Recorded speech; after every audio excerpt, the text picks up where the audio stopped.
I just want to say that I think you're the biggest a-hole in the city. Is that so? Well, thank you. I take that as a compliment. I'm sure you do. I work at it. Yes, as I've always said on this program, we in Leykis 101 wear that as a badge. So I'm proud to say I am an a-hole in spades. Well, I just want to call and say that you are. And well, thank you. I really do take that as a compliment. Any reason why I've attained this high achievement? Well, I do agree with maybe 3 things that you have said in the last 4 months I've listened to you. Oh, so you've been listening for 4 months, have you? I have, yes. I have, and I do agree with a few things. But well, why are you so angry? I mean, you think you're insulting me. In reality, you're complimenting me. But why are you so angry? I just think that with all of, I think you were speaking about this yesterday, with all of your knowledge, you could give better advice to these boneheads. I think I'm giving great advice. What bad advice have I given? I don't know, just a guy who just called with, never sent flowers. You treat women like garbage, basically. That's just wrong. That's what women love. That's what they respond to, dear. That is incorrect. Not all women love that. We never said all women, dear, but enough women that it's worth your while to do it that way. I don't know. It's just wrong. It just sounds wrong. What's wrong with it? I just take offense to it. Well, you take offense to it, but maybe you should look inward. Maybe you should talk to women and ask them why they go out with jerks, why they love jerks, why they marry jerks, why they give it up to jerks, and nice guys get left off to the side.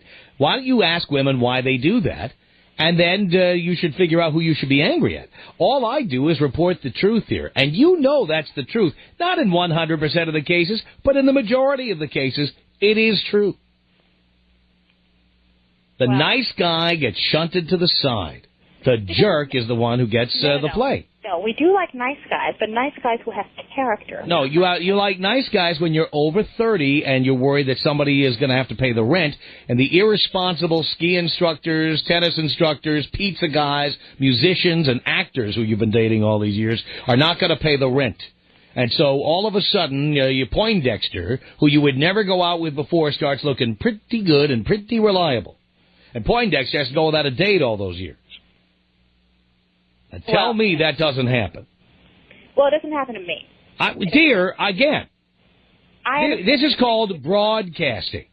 This show is not being aimed specifically at your car. It is being aimed at millions of people. We talk in generalities because we're talking to millions of people. And just because you, the exception to the rule, calls in from your car in Burbank, doesn't mean that what applies to you applies to 3 or 4 million people. I know, I guess it's really sad to see that there's so many idiots out there. Well, dear, my job is to act like a mirror and reflect the world accurately. Not to change it, to reflect it. I don't care how many silly people there are out there. That's the way the world is, and I tell men how to get laid in the world in which we live. Not the world you want to live in, that parallel universe like on Star Trek, where you want to go beam yourself up to another planet to a higher life form. We live here on Earth. This is where we are. And we have to date the people who live on this planet. I know, it's pretty sad. All right, but, dear, again, you're saying how sad it is. But the fact is, the advice I'm giving is good for people who live on planet Earth with the rest of us. Now, maybe you're out there on Remulon or some other planet where people are all nice guys, get the dates, jerks are ignored, guys who treat women like queens are all rewarded. On Earth, it doesn't work that way. On Earth, the guy who sends flowers gets dirt kicked in his face. On Earth, the guy who treats you like crap is the guy you're fascinated with, not you.